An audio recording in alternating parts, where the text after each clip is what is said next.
Duar, seperti itulah awalnya, sekitar 13,8 miliar tahun lalu dan itu diketahui lebih dari 100 tahun lalu. Semua yang kita lihat di ruang angkasa sekarang, planet, asteroid, komet, bintang, awalnya tidak ada di sana. Pada 1920-an, para astronom memiliki gagasan bahwa dulu alam semesta hanya satu titik. Titik yang sangat panas, sampai triliunan derajat, tersusun rapat dan padat yang membentang dan meluas dengan sangat cepat. Sebuah materi yang mulai berterbangan ke segala arah dengan kecepatan cahaya pada satu momen tertentu. Big Bang itu benar-benar kacau, penuh partikel super kecil yang tercampur energi dan cahaya.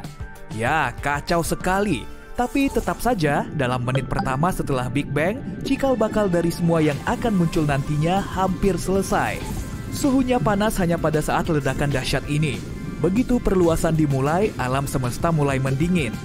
Mirip dengan saat gas mendingin ketika kamu menyemprotnya dari kaleng aerosol. Selama proses itu, energi membeku seperti air yang membeku menjadi es. Di sini, energi murni membeku dan memadat menjadi materi. 1 menit setelah ledakan, proses pendinginan masih terjadi dengan sangat cepat dan terjadi di mana-mana sekaligus. Karena alam semesta tidak punya ujung. Semesta bukan sekedar titik padat lagi, dasar untuk perluasan lebih lanjut dan segala hal yang akan datang terbentuk. Ingat partikel kecil dari tahap ledakan pertama alam semesta tadi? Partikel-partikel itu kini mulai bersatu dan membentuk atom helium dan hidrogen. Pembentukan sebagian besar helium dan semua hidrogen di ruang angkasa butuh sekitar 3 menit. Kedua unsur ini adalah unsur paling umum dan materi dasar yang kemudian membentuk galaksi dan bintang pertama. Tapi hanya karena cikal bakalnya selesai, bukan berarti penciptaan alam semesta berhenti setelah beberapa menit pertama itu. Memang setelah itu tidak ada unsur baru yang tercipta selama jutaan tahun. Itu sebabnya versi awal alam semesta adalah helium, hidrogen, dan energi. Tapi pada akhirnya, atom perlahan mulai bersatu, yang menciptakan galaksi dan bintang setelah sekian lama. Awan helium dan hidrogen menyatu dan berubah menjadi bintang yang memiliki gaya gravitasi. Matahari juga terdiri dari 3/4 hidrogen, sementara sisanya helium. Seperempatnya ya? Yap, bener. Pada tahap berikutnya, beberapa unsur lain yang lebih berat mulai muncul juga seperti karbon, besi, oksigen, dan sebagainya. Bukan hanya proses kimia seperti unsur, bintang, atau planet baru yang bermunculan. Seluruh alam semesta meluas sejak terjadinya Big Bang. Para peneliti sadar galaksi lain bergerak menjauh dari galaksi kita. Hei, jangan gitu dong. Nanti kami nggak bisa menemukan kehidupan alien kalau kalian terus menjauh. Dan bukan hanya itu, galaksi paling jauh sebenarnya bergerak lebih cepat daripada galaksi yang dekat dengan galaksi kita, Bima Sakti. Alam semesta itu luar biasa, penuh rahasia, misterius, menyeramkan, dan super hening. Bayangkan dirimu melayang memakai baju astronot di atas bumi. Kamu hanya bisa mendengar suara napasmu. Tidak ada suara dari luar sana. Karena tidak ada atmosfer, suara tidak bisa merambat atau terdengar. Omong-omong soal baju astronot, baju itu harganya sekitar 174 miliar rupiah loh. Kayaknya kita masih harus nunggu kalau mau chill di ruang angkasa. Merkurius adalah planet paling dekat dengan matahari. Jadi kamu mungkin mengira itu planet terpanas juga. Namun sebenarnya Venus yang memegang gelar planet terpanas di tata surya, dengan permukaan mencapai suhu 450 derajat Celcius. Ya, oke lah. Merkurius tidak punya atmosfer yang bisa mengatur suhu. Jadi, planet ini nggak bisa meraih gelar planet paling panas di tata surya. Venus juga punya hari yang cukup panjang. 1 hari di Venus sama dengan 243 hari bumi. Buat orang yang punya banyak kerjaan dan nggak suka buru-buru, itu cocok banget. Namun, Venus mengorbit matahari dalam 225 hari bumi. Berarti 1 tahun di sana berlangsung 18 hari lebih sedikit daripada di Venus. Jadi kamu bisa ulang tahun 2 kali dalam sehari dong. 2 kali ulang tahun dalam sehari mungkin seru. Tapi kekurangannya, di Venus terjadi hujan asam sulfat dan salju logam. Gak seru lagi kan? Kalau bumi sih keren. Berumur 4,5 miliar tahun dan satu-satunya planet yang menopang kehidupan, bumi juga punya lebih banyak pohon daripada jumlah bintang di Bima Sakti. totalnya 3 triliun pohon, sementara bintang hanya 100-400 miliar. Kita mungkin telah menghitung pohon, tapi tetap saja sedikit sekali yang kita tahu tentang laut kita. Hanya 5% lautan yang telah dijelajahi. Jadi kita tahu lebih sedikit tentang laut daripada tentang Mars atau bulan yang permukaannya sudah dipetakan penuh. Aneh rasanya luar angkasa hanya berjarak 100 km dari kita jika dihitung dari atas permukaan laut bumi. Kayaknya deket banget ya, kadang buat sarapan aku juga harus jalan sejauh itu. Tapi hanya 5% alam semesta yang terlihat dari bumi. 68%-nya adalah energi gelap, sementara 27%-nya materi gelap yang tidak bisa kita lihat dengan teleskop. Begitu dekat, tapi jauh. Kita akan selalu melihat sisi bulan yang sama dimanapun posisi kita di bumi. Bulan berputar pada porosnya dengan kecepatan yang sama saat dia mengelilingi bumi. Ini disebut penguncian pasang surut. Matahari terbenam di Mars warnanya biru loh. Itu terjadi karena debu halus di planet merah ini memiliki ukuran yang sempurna untuk memungkinkan cahaya biru masuk ke atmosfer Mars. Jadi cahaya biru itu tersebar lalu mendekat ke arah laju matahari tidak seperti cahaya warna lain. Alam semesta penuh dengan keajaiban dan salah satunya adalah planet yang terdiri dari berlian. Wow! Ukurannya 2 kali lebih besar dari bumi dan para ilmuwan percaya planet itu sebagian besar tertutup berlian dan grafit. Untuk pergi ke sana, kamu mungkin butuh baju astronot yang mahal banget itu, juga pesawat luar angkasanya. Tapi kalau aja nih, kamu berhasil pergi ke sana dan kembali, kamu mungkin bisa balik modal. Para ilmuwan juga punya beberapa prediksi tentang akhir dari segalanya. Astaga, kalian siap? Pada tahap awalnya, seluruh alam semesta padat dan rapat. Jadi semesta itu sangat-sangat tebal. Tapi setelah kira-kira 400.000 tahun, alam semesta terus meluas yang membuatnya lebih transparan. Cahaya yang terpancar kuat itu kita kenal sebagai radiasi latar belakang gelombang mikrokosmis atau CMB. Wujudnya seperti saat kamu menyalakan TV di saluran kosong. Saat kamu melihat titik-titik statis hitam putih yang bergerak di layar. Seperti itulah CMB dan cahaya dari semua energi yang dilepaskan pada saat Big Bang. CMB masih ada. Para astronom bisa melihatnya lewat teleskop gelombang mikro. Meluas dan tak pernah berhenti, alam semesta masih melebar setiap detik pada kecepatan luar biasa, sehingga menyebabkan benda di ruang angkasa selalu saling menjauh. Cepat sekali menjauhnya. Kita tahu karena matahari dari galaksi lain tampak lebih merah dari seharusnya. Ini disebut pergeseran merah, dan ini terjadi saat sumber cahaya bergerak menjauh dari orang yang mengamatinya. Lalu ada gravitasi. Gravitasi menarik semua benda di alam semesta ke satu sama lain. Ini menjadi alasan planet-planet terus mengelilingi matahari atau kenapa tata surya kita mengelilingi pusat Bima Sakti. Itu sebabnya kita menginjak tanah, sementara di ruang angkasa kita melayang karena tidak ada gravitasi di sana. Dengan mengingat ini, para ilmuwan punya gagasan bahwa kelak alam semesta akan bergerak ke arah berlawanan dan mulai menyusut kembali, yang akan kita kenal sebagai Big Crunch atau remukan besar. Terjadi atau tidak, semua bergantung pada tipe alam semesta kita. Jika terbuka, alam semesta akan terus meluas dan tidak akan ada yang menghentikannya. Tapi seiring waktu, saat semesta meregang, kepadatannya akan menjadi sangat rendah. Sampai galaksi tak akan bisa membentuk bintang baru dan bintang yang sudah ada akan punah. Saat ruang angkasa kehilangan semua cahaya dan panasnya, kehidupan akan musnah. Alam semesta akan terus dingin dan akan terus meluas menjadi kegelapan tak berujung. Lalu, entah ada Big Crunch atau tidak, boom, semuanya hilang. Hey, untungnya masih ada miliaran tahun lagi ya. Mungkin kamu masih, tapi aku udah nggak ada. Hehe, soalnya aku mau pensiun. Duar! Saking dahsyatnya ledakan ini, sampai-sampai para ilmuwan terpukau setengah mati ketika mereka menemukannya pada Februari 2020. Ukuran dan kekuatannya sangat luar biasa, bahkan jika dibandingkan dengan standar kosmik sekalipun. Kita bersiap pergi ke sebuah kelompok galaksi dalam konstelasi jerapah. Kalau roket kita mampu terbang dengan kecepatan cahaya, yaitu secepat cahaya lampu bohlam mencapai matamu saat kamu menyalakannya, hanya sekejap. Kita butuh 2,6 miliar tahun untuk mencapai lokasi ledakan ini di luar angkasa. Pasti banyak sekali peristiwa yang terjadi di bumi dalam waktu selama itu. 2,6 miliar tahun yang lalu, dinosaurus pun belum ada.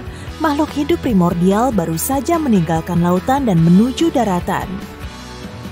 Nah, kita akan bepergian lebih cepat dari kecepatan cahaya dan sampailah kita ke tujuan. Bekas ledakannya sangat besar, seperti ada 600 juta matahari meledak secara bersamaan. Jangan lupa, matahari kita itu besar sekali, bisa menampung 1 juta bumi ke dalamnya loh.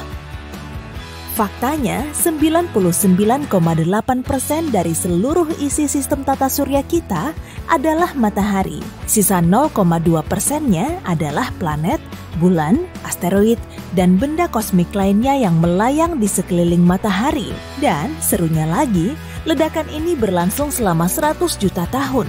Itu sama dengan waktu yang terbentang dari dunia digital hari ini yang dipenuhi ponsel pintar juga mobil yang bisa menyetir sendiri hingga kembali ke zaman dinosaurus. Jadi, apa penyebab ledakan luar angkasa dengan ukurannya yang sangat luar biasa ini? Si lubang hitam, apalagi? Monster ini menelan banyak sekali benda dan memuntahkan serangkaian sinar plasma yang memancar ke seluruh angkasa luar dan membentuk area kosong di sekitarnya. Ledakan ini dianggap sebagai ledakan terbesar di alam semesta.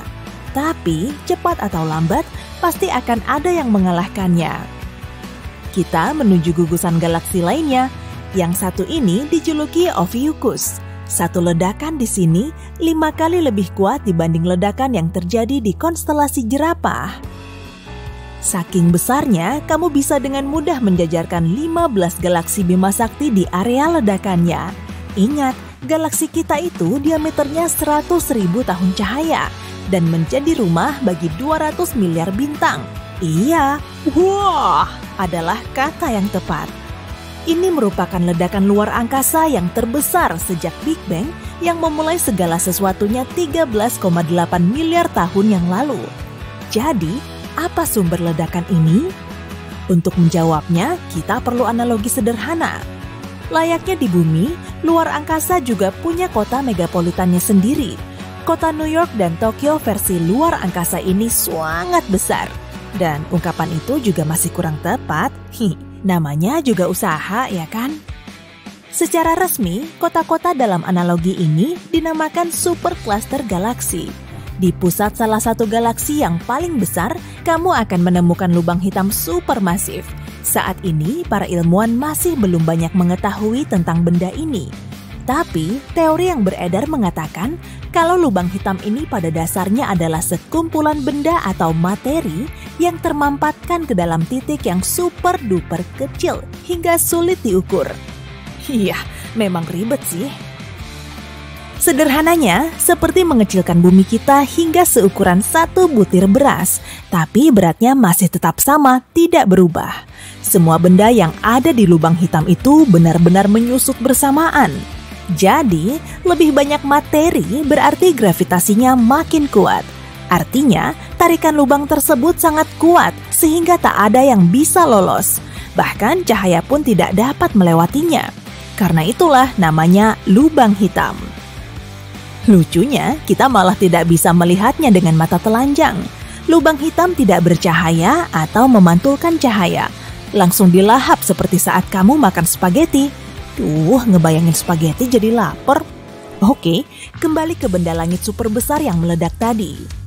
Sebuah lubang hitam supermasif meledak di galaksi supercluster Ophiuchus ini.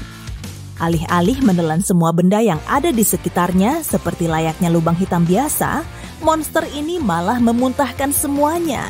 Aliran plasma raksasa menembus ruang angkasa hampir setara dengan kecepatan cahaya dan menembus gelembung berdiameter 1,5 juta tahun cahaya.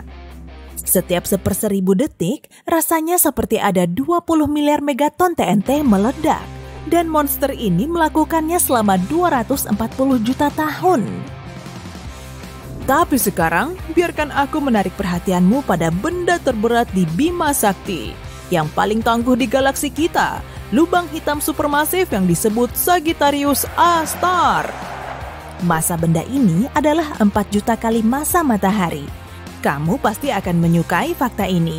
Jaraknya hanya 25.000 tahun cahaya dari planet kita. Dalam skala luar angkasa, benda ini ibaratnya seperti tetangga kita, cuma beda 2 rumah saja. Jangan khawatir, tidak perlu berkemas dan pindah dari bumi. Walau tetangga kita ini telah lama berhenti menembakkan cahaya panas keluar angkasa, pada 2019 ia berhasil membuat para astronom jantungan. Di dekat Sagittarius A* ini, para astronom melihat kilatan 75 kali lebih tinggi dari biasanya. Teori mereka adalah, nomor 1, lubang hitam ini menelan bagian dari bintang yang berada di dekatnya mencari kenyamanan. Atau nomor 2, ada awan gas menabraknya. Setelah lonjakan aktivitas selama 14 jam ini, Sagittarius A* akhirnya tenang. Tapi di masa lalu, raksasa ini emosian dan tahu cara membuat luar angkasa terang benderang. 3,5 juta tahun yang lalu, pendahulu kita, dalam hal ini belum ada manusia, sudah berjalan melintasi Afrika.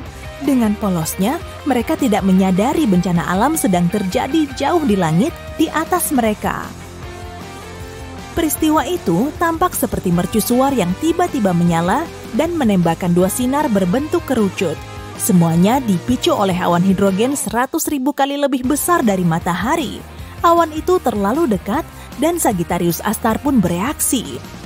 Semburan plasma itu memancar di ruang angkasa selama 200.000 tahun cahaya. Peristiwa ini terus berlangsung selama 300.000 tahun. Dalam skala kosmik, ini sih seperti jentikan jari, tapi para astronom masih menemukan jejak ledakan itu bahkan sampai hari ini. Bintang neutron juga tahu cara membuat kembang api yang menakutkan. Peristiwa ini muncul setelah bintang raksasa kehabisan bahan bakar dan tumbang dengan sendirinya. Bayangkan seluruh matahari menyusut menjadi seukuran kota kecil. Ya, hal ini membuat bintang neutron sangat padat dan berat. 1 sendok teh materi bintang ini memiliki berat sekitar 10 juta ton. Bintang ini juga berputar sangat cepat, ratusan putaran penuh per detik, dan beberapa di antaranya menembakkan kilatan energi dari kutubnya sehingga terlihat seperti mercusuar kosmik. Salah satu bintang neutron yang paling menarik ada di konstelasi Sagittarius. Seperti lubang hitam, bintang ini punya gravitasi yang kuat dan menarik banyak materi. Semuanya terkumpul dalam satu piringan besar yang berputar. Sumber tenaganya dari hidrogen yang berasal dari bintang terdekat. Bintang ini menelan tetangganya, menyedot begitu banyak materi hingga mulai memanas. Hasilnya, bola api raksasa meluncur dari permukaannya. Para astronom menyaksikan fenomena ini pada tanggal 20 Agustus 2019. Mereka melihat kilatan cahaya selama 20 detik yang menerangi ruang angkasa. Ini merupakan ledakan paling terang yang pernah dilihat NASA. Bintang ini menghabiskan lebih banyak energi daripada yang dihasilkan matahari selama lebih dari seminggu. Tapi tentu saja tidak ada yang mengalahkan ledakan terbesar dari yang terbesar, ledakan yang membawa kehidupan ke seluruh alam semesta kita menurut teori paling populer. Tapi pertama-tama sedikit latar belakang. Ilmuwan percaya bahwa hanya 5% dari semesta adalah bintang, planet, asteroid, komet, awan debu, kamu, aku, hewan peliharaanmu, semua makhluk hidup, pada dasarnya semua hal yang dapat kamu lihat dengan mata kepalamu. Jadi, bagaimana dengan 95% sisanya? Isinya, hal misterius dan tanpa kepastian, energi gelap dan materi gelap. Sederhananya, keduanya seperti yin dan yang di luar angkasa. Materi gelap membuat benda saling menarik satu sama lain dengan gravitasi. Seperti perekat alam semesta kita yang menyatukan semuanya, energi gelap, sebaliknya, membuat benda-benda bertolak dan menjauh. Jadi, begitulah teorinya. Cukup aneh, bukan? Energi gelap membuat semua benda saling menjauh satu sama lain. Ilmuwan bahkan dapat melihatnya sendiri. Semakin jauh jarak galaksi, semakin cepat galaksi ini menjauh dari bumi. Tapi, kedua kekuatan itu tidak selalu ada. Faktanya, sekitar 13,8 miliar tahun yang lalu, tidak ada apa-apa. Semuanya dipadatkan dalam titik kecil mungil yang sangat-sangat kecil. Terdengar tidak asing di telinga ya? Ya, titik misterius yang menyusut selamanya ini juga berada di tengah lubang hitam dan disebut singularity. Disitulah semua teori sains dan matematika mewah kita rusak. Ini adalah hal yang paling membingungkan di luar sana. Tetapi suatu hari, titik yang sangat padat dan panas itu mulai meluas ke segala arah. Dan benda ini tumbuh lebih cepat dari kecepatan cahaya, menggandakan ukurannya 100 kali dalam sepersekian detik.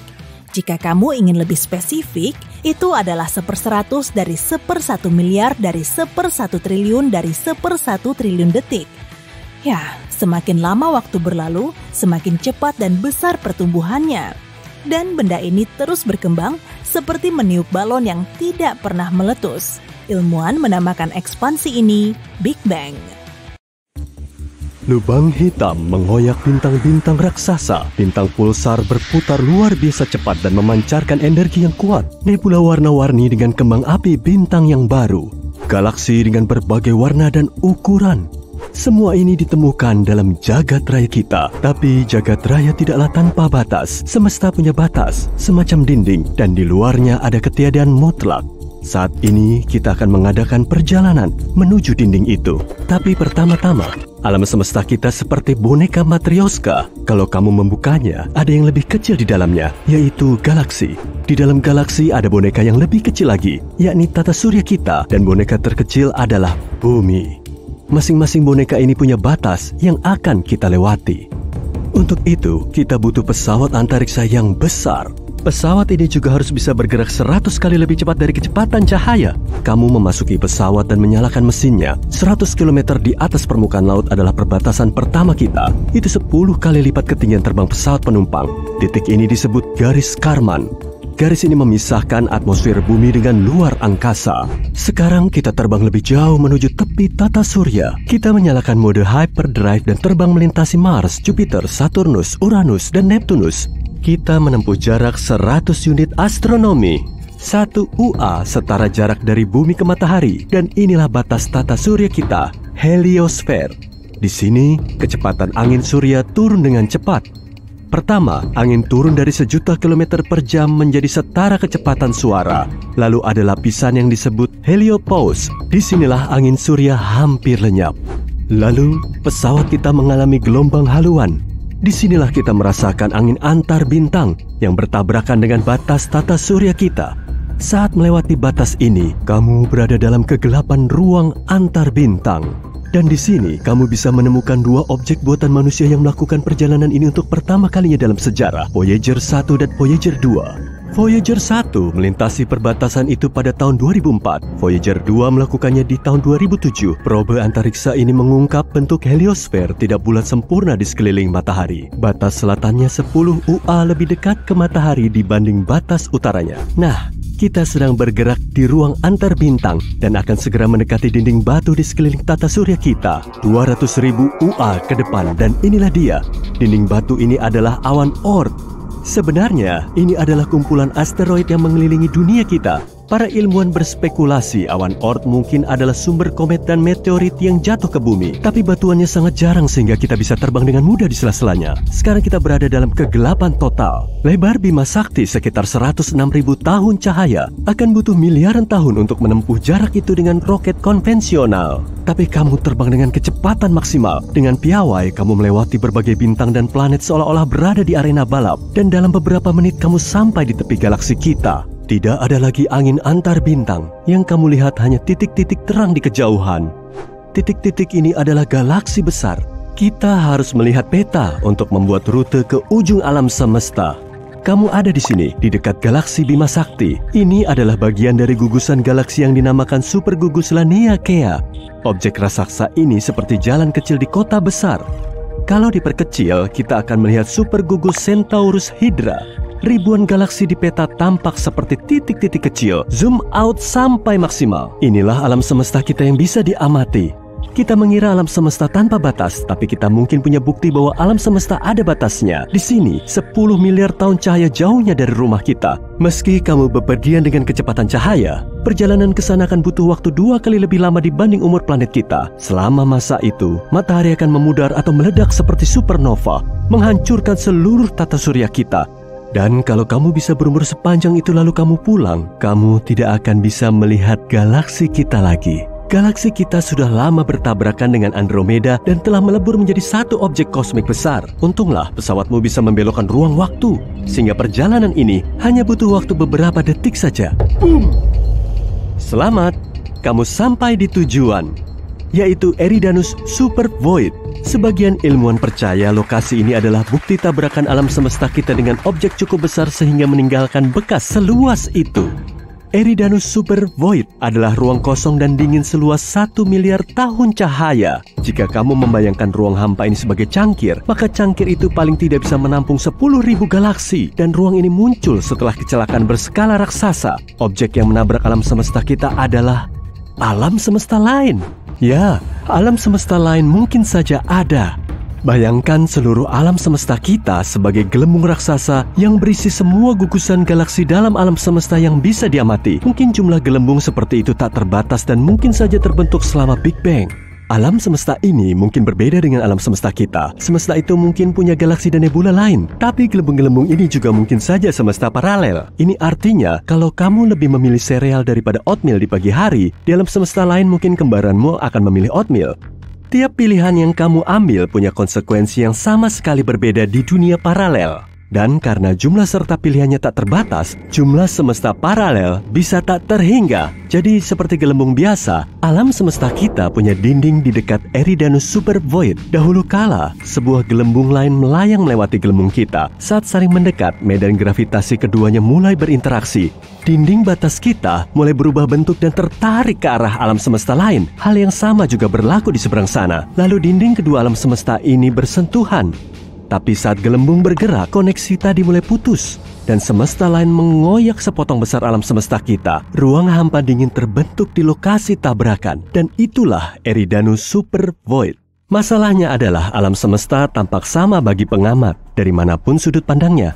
Misalnya, bayangkan sebuah bola basket yang melayang di udara. Kalau kita letakkan seekor semut di atas bola itu dan menyuruhnya mencari ujung bola, semut akan mulai mengitarinya seraya membuat lingkaran dalam jumlah tak terbatas. Tapi lanskap di sekitar semut tidak akan berubah. Yang dilihatnya hanya ufuk yang melengkung. Itu karena bola tetap sama dari sudut pandang manapun. Hal yang sama terjadi saat kita mencoba menemukan tepian alam semesta kita. Itu karena kita membayangkan dunia dalam bentuk 3 dimensi dan pandangan kita terbatas. Misalnya, kamu melihat sebuah persegi 2 dimensi biasa. Jika kamu menambahkan kedalaman dan mengubah sudut pandang, tada, jadilah kubus. Jika kita bisa melihat alam semesta dalam bentuk 4 dimensi, sebuah persegi mungkin akan tampak sangat berbeda. Tapi mungkin kita bisa meninggalkan gelembung kita. Kunci bepergian ke alam semesta lain bisa jadi ada dalam lubang hitam. Lubang hitam adalah salah satu objek paling misterius di alam semesta. Bobotnya sangat berat sehingga tidak hanya membelokkan ruang, tapi juga waktu.